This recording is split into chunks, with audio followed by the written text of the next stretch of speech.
नमस्कार साथियों, वेदांत क्लासेज की इस क्लास में आप सभी का हार्दिक स्वागत व अभिनंदन।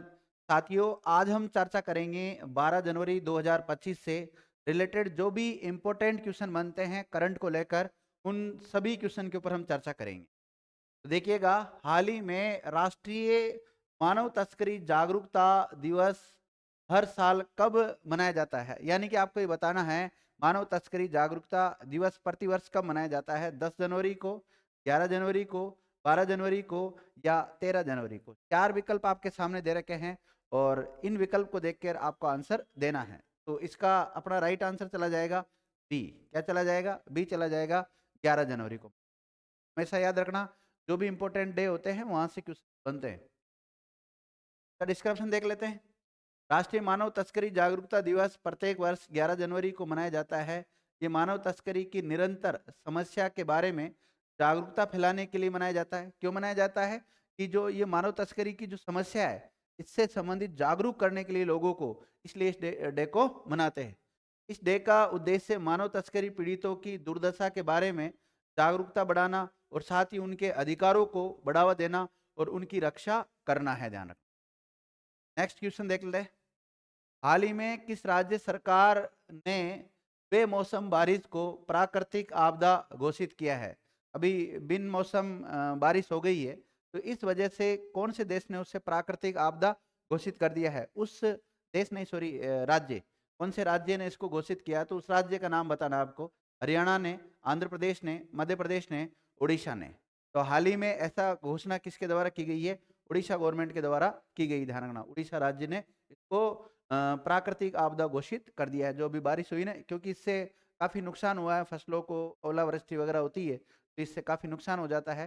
कहीं न कहीं इस प्राकृतिक आपदाओं की वजह से जो किसान होते हैं, को नुकसान होता है, तो उसकी क्षतिपूर्ति हो जाएगी फिर आराम से। इसका ऑप्शन देखते हैं। उड़ीसा के किसानों की कथित आत्महत्या ने एक बार फिर राज्य को हिलाकर रख दिया है। राज्य में 11 दिनों में 10 किसानों की मौत हो गई है। उड़ीसा में मतलब पिछले 11 दिनों में 10 किसानों ने सुसाइड कर लिया, इसलिए वहां पर ऐसा करना पड़ा। उड़ीसा का एक जिला है जिसका नाम है संबलपुर। संबलपुर जिले में पेरागीपाली गांव में 58 वर्षीय किसान रत्नाकर भोई ने कथित तौर पर कीटनाशक खाकर आत्महत्या कर ली थी, जो किसानों की मौत का 10वां मामला था। बताया गया कि बेमौसम बारिश के कारण फसलों के नुकसान से किसान दबाव में आ गए हैं। बिल्कुल विद्यार्थियों, जब एक किसान होता है, उसको जब फसल को तैयार करता है, लास्ट समय अगर इस प्रकार की कोई प्राकृतिक आपदाएं आ जाती है, तो उसका पूरा जो मेहनत होती है उस पर पानी फिर जाता है, तब बहुत हताश हो जाता है वह व्यक्ति। तो सही है, खैर अच्छा किया गवर्नमेंट ने अगर इसको प्राकृतिक आपदा घोषित किया है तो। अगला क्वेश्चन देखिएगा कि हाल ही में इसे बीसीसीआई का अगला अंतरिम सचिव नियुक्त किया गया है। चार विकल्प आपके सामने दिए गए हैं। जितेंद्र मिश्रा को, देवजीत सेकिया को और पर्वतेज सिंह भाटिया को, और इनमें से कोई नहीं। तो राइट आंसर जाएगा इसका बी चला जाएगा, देवजीत सेकिया को अभी हाल ही में बीसीसीआई जो है, इसका अगला अंतरिम सचिव नियुक्त कर दिया है ना। तो इसका नाम याद रखना। इसका डिस्क्रिप्शन आप देख सकते हैं विद्यार्थियों। इसका डिस्क्रिप्शन में क्या लिखा हुआ है? देवजीत सेकिया ने भारतीय क्रिकेट बोर्ड यानी बीसीसीआई के सचिव पद के लिए नामांकन दाखिल किया, जबकि पर्वतेज भाटिया ने कोषाध्यक्ष, ये जो वाला ना, पर्वतेज भाटिया ये वाला, ने कोषाध्यक्ष के लिए आवेदन किया था। कोषाध्यक्ष के लिए आवेदन किया। ये दोनों ही अधिकारी अपने अपने पदों के लिए नामांकित होने वाले अकेले उम्मीदवार है, जिससे इनका चयन लगभग पक्का हो गया। मतलब दोनों एक प्रकार से हो गए, क्योंकि अकेले ने आवेदन किया और किसी ने आवेदन किया ही नहीं, तो इनका नंबर ही फिक्स। अगला क्वेश्चन देखते हैं। अगला क्वेश्चन क्या है कि हाल ही में भारत के पास अब दुनिया का तीसरा सबसे बड़ा मेट्रो, अच्छा एक क्वेश्चन था, सॉरी, क्वेश्चन है कि हाल ही में दुनिया का तीसरा सबसे बड़ा मेट्रो नेटवर्क वाला देश कौन बन गया है? तो मैंने आंसर पहले ही बता दिया आपको। तो रसिया, अमेरिका, चीन, भारत। तो भारत बन गया है दुनिया में तीसरा सबसे बड़ा जो मेट्रो ट्रेन चलती है। मेट्रो ट्रेन का नाम सुना ही होगा आपने, देखा भी होगा, बैठे भी होंगे। मेट्रो नेटवर्क का तीसरा स्थान किसका आ गया है? भारत का आ गया है। अमेरिका का है, चाइना, इससे पहले दो है, अमेरिका और चाइना। अब किसका नंबर आ गया है विद्यार्थियों? अब तीसरा आ गया भारत का। हाल ही में भारत के पास अब दुनिया का तीसरा सबसे बड़ा मेट्रो रेल नेटवर्क हो गया है। भारत में मेट्रो रेल नेटवर्क 1000 किलोमीटर तक बढ़ गया है। इतना बड़ा नेटवर्क के साथ भारत अब चीन और अमेरिका के बाद दुनिया का तीसरा सबसे बड़ा मेट्रो रेल नेटवर्क वाला देश बन गया है। बता दें कि दिल्ली में 2002 में अपनी मेट्रो यात्रा शुरू की। दिल्ली में कब की गई थी? 2002 में मेट्रो यात्रा शुरू कर दी गई थी। अगला है कि हाल ही में लाल बहादुर शास्त्री की पुण्यतिथि प्रतिवर्ष कब मनाई जाती है? मतलब आपको ये पता होना चाहिए, लाल बहादुर शास्त्री जो भारत के दूसरे प्रधानमंत्री रहे थे, इनकी अभी हाल ही में पुण्यतिथि मनाई गई है। कब मनाई गई है? तो ये डेट आपको पता होना चाहिए। कमेंट करके बताओ, जल्दी से आंसर कीजिए। तो ये भी राइट आंसर क्या जाएगा? 11 जनवरी को ही इनकी पुण्यतिथि मनाई जाती है। ध्यान, क्वेश्चन देख लीजिए। लाल बहादुर शास्त्री की पुण्यतिथि प्रतिवर्ष 11 जनवरी को मनाई जाती है। ये स्वतंत्र भारत के दूसरे प्रधानमंत्री बने थे। स्वतंत्र भारत के कौन से नंबर के प्रधानमंत्री बने थे? ये दूसरे नंबर के बने थे। पहले कौन बने थे? तो पहले जवाहरलाल नेहरू बने थे। ध्यान रखना, उन्होंने भारत, इनका एक नारा काफी फेमस है, जय जवान जय किसान। तो आपसे पूछा जाए जय जवान जय किसान नारा किसने दिया था? इन्होंने दिया था विद्यार्थियों, लाल बहादुर शास्त्री के द्वारा ये नारा दिया गया। और इस नारे को लोकतांत्रिक बनाया था इन्होंने, लोकप्रिय बनाया था। इन्होंने भारत के स्वतंत्रता संग्राम में भी सक्रिय रूप से भूमिका निभाई थी। और 11 जनवरी 1966 को कार्डियक अरेस्ट के कारण उनकी मृत्यु हो गई थी। और उन्हें विश्व स्तर पर शांति पुरुष के रूप में भी जाना जाता है। अगला क्वेश्चन है कि हाल ही में अमेरिका के जो सर्वोच्च नागरिक सम्मान है, प्रेसिडेंशियल मेडल ऑफ फ्रीडम से किसे सम्मानित किया गया है? जॉर्ज सोरोस को, माइक जॉनसन को, कैरोलिन लेविट को, या इनमें से कोई नहीं? बताओ। छठा नंबर का जो क्वेश्चन है, इसका आंसर कीजिएगा विद्यार्थियों। इसका राइट आंसर जाएगा ए। क्या चला जाएगा? ए चला जाएगा, यानी कि जॉर्ज सोरोस। डिस्क्रिप्शन देखते हैं इसका। हाल ही में विवादित अमेरिकी बिजनेसमैन जॉर्ज सोरोस समेत 18 लोगों को राष्ट्रपति जो बाइडेन ने सर्वोच्च अमेरिकी नागरिक सम्मान दिया है। जॉर्ज सोरोस की जगह उनके बेटे एलेक्स सोरेस मेडल लेने के लिए पहुंचे। सोरोस की फ्रीडम मेडल मिलने पर टेस्ला के जो मालिक है एलन मस्क ने भी प्रतिक्रिया। अगला क्वेश्चन है कि हाल ही में नोमुरा ने वित्त वर्ष 2025 में भारत की जीडीपी, ग्रॉस डोमेस्टिक प्रोडक्ट या सकल घरेलू उत्पादन कितना प्रतिशत रहने का अनुमान लगाया है?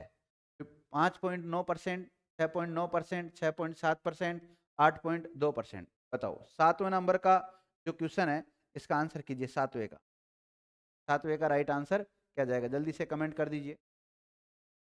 सातवें में विद्यार्थियों राइट आंसर जाएगा सी, 6.7%। क्या जाएगा? 6.7% जाएगा। डिस्क्रिप्शन है इसका। हाल ही में नोमुरा ने भारत के वित्त वर्ष 2025 के लिए जीडीपी विकास का अनुमान 6.9 से घटाकर 6.7 कर दिया है। पहले इनके द्वारा जो अनुमान लगाया गया था वो 6.9 लगाया गया था, लेकिन उसको घटाकर अब कितना कर दिया? 6.7 कर दिया गया है। इसी प्रकार जो एसबीआई की रिपोर्ट के मुताबिक देखें हम, वित्त वर्ष 2025 के लिए भारत की जीडीपी वृद्धि दर का जो अनुमान लगाया गया है वो भी घटाकर कितना कर दिया गया है? 7% का कर दिया गया है। और यूआई इकोनॉमी वॉच दिसंबर 2024 के मुताबिक भारत की आर्थिक वृद्धि दर वित्त वर्ष 2025-26 में 6.5 रहने का अनुमान लगाया है। तो ये जो अनुमान है, ये जो रेटिंग जारी की जाती है, ये भी पता होना चाहिए। कई बार यहाँ सवाल आते हैं, लेकिन ये बार बार बदलती रहती है। अगला क्वेश्चन देखिएगा कि हाल ही में जारी यूनिसेफ की रिपोर्ट के अनुसार किस देश के 90 लाख बच्चे मानव निर्मित और प्राकृतिक आपदाओं के कारण स्कूल नहीं जा पा रहे हैं? उस देश का नाम आपको बताना है विद्यार्थियों। इथोपिया, पनामा, सोमालिया, या इनमें से कोई नहीं? तो राइट आंसर जाएगा इसका इथोपिया। राइट आंसर क्या जाएगा? इथोपिया जाएगा।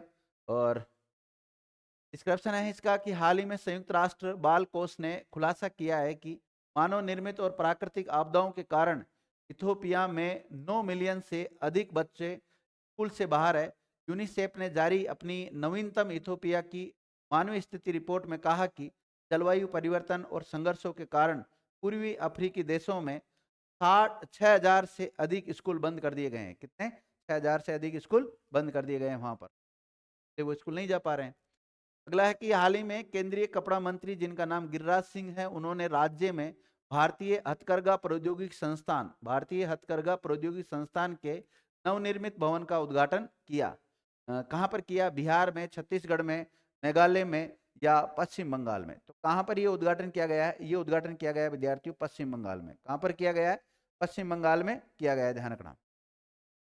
राइट आंसर जाएगा इसका डी। डिस्क्रिप्शन देखते हैं। माननीय केंद्रीय कपड़ा मंत्री श्री गिरिराज सिंह आईआईएचटी पुलिया के नए स्थायी परिसर का उद्घाटन किया। संस्थान के नए परिसर का निर्माण अत्याधुनिक प्रौद्योगिकी का उपयोग करके 5.38 एकड़ भूमि पर 75.95 करोड़ रुपए की लागत से किया गया है और भवन में स्मार्ट क्लास, डिजिटल लाइब्रेरी, आधुनिक और अच्छी तरह से सुसज्जित परीक्षण प्रयोगशालाओं से युक्त आधुनिक बुनियादी ढांचा का एक प्रकार से पूरा भवन है। अगला क्वेश्चन देखते हैं। आज का अंतिम क्वेश्चन देखिएगा। क्वेश्चन क्या है कि हाल ही में किस आईआईटी ने मृदा प्रदूषण से निपटने के लिए बैक्टीरिया विकसित किया गया है? ये किसने किया है? आईआईटी दिल्ली ने, आईआईटी कानपुर ने, आईआईटी मुंबई ने। तो ये काम किया विद्यार्थियों आईआईटी मुंबई ने। ध्यान रखना, सी आंसर चला जाएगा इसका। डिस्क्रिप्शन देखते हैं। इसका डिस्क्रिप्शन क्या है? ये हाल ही में भारतीय प्रौद्योगिकी संस्थान बॉम्बे के शोधकर्ताओं ने ऐसे बैक्टीरिया की खोज की है जो मिट्टी में मौजूद विषैले प्रदूषकों को खत्म करने के साथ साथ उपयोगी पोषक तत्वों को बढ़ाने में सहायक साबित होंगे। Journal environmental technology and innovation में प्रकाशित हालिया अध्ययन के मुताबिक शोधकर्ताओं ने मिट्टी से कार्बनिक प्रदूषकों को हटाने के लिए विशेष जीवाणु प्रजातियों का उपयोग किया है। तो इस प्रकार ये टॉप 10 क्वेश्चन थे, ये कंप्लीट हो जाते हैं। Thank you Mitra.